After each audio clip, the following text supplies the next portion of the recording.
வாழ்த்துக்கள் Vijay. Super star Rajinikanth விஜயை நேரில் சந்தித்து வாழ்த்து தெரிவித்தார். தமிழ்நாடு சட்டசபை தேர்தலில் விஜயின் தாவேகா தனிபெரும் கட்சியாக உருவெடுத்திருக்கு. இதற்கு பல்வேறு தரப்பினரும் வாக்குகளை தெரிவித்து வரும் சூழல்ல சூப்பர் ஸ்டார் ரஜினிகாந்த் வாழ்த்து தெரிவிச்சிருக்கார்.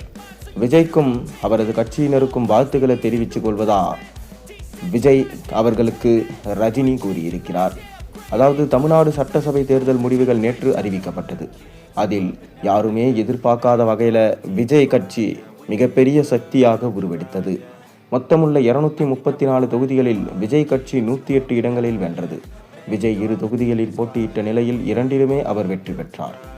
ஆளும் கட்சியாக தேர்தலை சந்தித்த திமுக இந்த முறை 59 இடங்களில் மட்டுமே வெற்றி பெற்று எதிர்க்கட்சியானது. அதே நேரம் எதிர்க்கட்சி என்ற அந்தஸ்துடன் தேர்தலை எதிர்கொண்ட அதிமுக இந்த முறை வெறும் 47 இடங்களில் மட்டுமே வென்றது.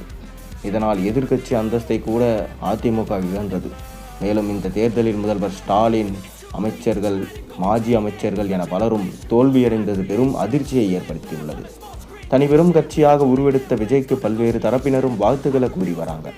நடிகர்கள், அரசியல் தலைவர்கள் என பலரும் தங்கள் வாழ்த்துக்களை கூறி வராங்க. இதற்கிடையே சூப்பர் ஸ்டார் ரஜினிகாந்தும் விஜய்க்கு வாழ்த்து தெரிவிச்சிருக்காரு. இது தொடர்பாக அவர் தனது ட்விட்டர் பக்கத்தில் நடந்து முடிந்த தமிழக சட்டசபை தேர்தலில் பெரும் வெற்றி பெற்ற தமிழக வெற்றி கழக தலைவர் விஜய் அவர் கட்சியினருக்கும் என்னுடைய வாழ்த்துக்கள் என கூறியிருக்கிறார். முன்னதாக தேர்தல் பிரச்சார சமயத்தில் தாவேகா நிர்வாகி ஆதவ் அர்ஜுனாவுக்கும் ரஜினி ரசிகர்களுக்கும் இடையே மோதல் ஏற்பட்டது. ரஜினியை திமுக மிரட்டியது என்பது போல ஆதவ் அர்ஜுனா சொன்னதாக ரஜினி ரசிகர்கள் கொந்தளித்தாங்க. இருப்பினும் தான் அதுபோல எதுவுமே சொல்லவில்லை என்றும் இதற்காக மன்னிப்பு கேட்டுக்கொள்வதாக ஆதவ் அர்ஜுனா கூறியிருந்தார். அப்போது காலம் பேசாது காத்திருந்து பதில் சொல்லும் என ரஜினி அறிக்கை வெளியிட்டது பேசுபொருளானது. இது தொடர்பாக ரஜினி அப்போது வெளியிட்ட அறிக்கையில் தாவேகா கட்சியின் தலைமை பொறுப்பில் இருக்கும் ஆதவ் அர்ஜுனா சமீபத்தில் என்னை பற்றி உண்மைக்கு மாறான ஒரு கருத்தை தெரிவித்தார். அவருடைய அவதூறுக்கு கருத்தை கண்டித்து எனக்கு ஆதரவாக குரல் கொடுத்தவர்களுக்கு என்னை வாழ வைத்த தெய்வங்களான ரசிக பெருமக்கள் அனைவருக்கும் என்னுடைய மனமார்ந்த நன்றியை தெரிவித்துக் கொள்கிறேன். காலம் பேசாது ஆனால் காத்திருந்து பதில் சொல்லும். வாழ்க தமிழ்நாடு, வளர்கள் தமிழக மக்கள், ஜெய்ஹிந்த் என கூறியிருந்தார். மேலும் ஜனநாயகன் திரைப்படம் தியேட்டர் ரிலீஸுக்கு முன்பாகவே இணையத்தில் வெளியானதையும் ரஜினி கண்டித்து இருந்தார்.